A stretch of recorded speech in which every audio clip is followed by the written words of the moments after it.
से छुटता न रंगवा रगड़ता नी कब से मोलते दिल में हमारा टीस उठेला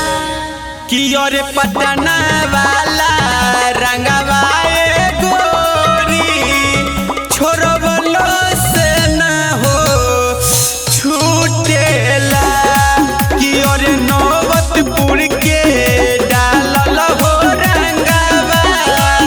छोड़वलो से न हो छूटेला और डाल दो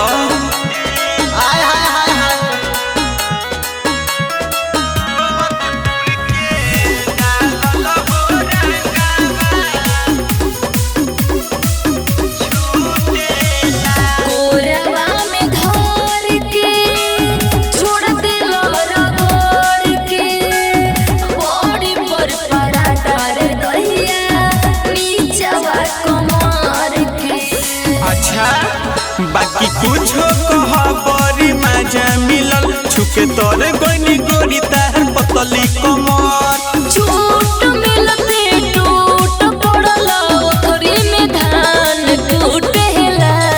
अब ना और बिहटा वाला रंगवा ए गोरी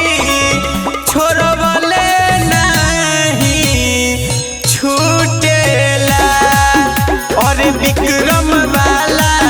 डालल हो रंगवा छोड़वले नहीं छूटेला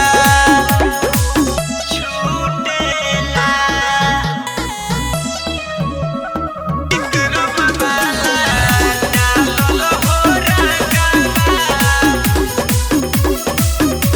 छूटेला दिल रोह राजा राजा कोई नीला के रोह गइल मन हमार भीतर झलसा के और सुना और सब जगह के रंग काचा होला बाकी चेसी चल के रंग पाका होला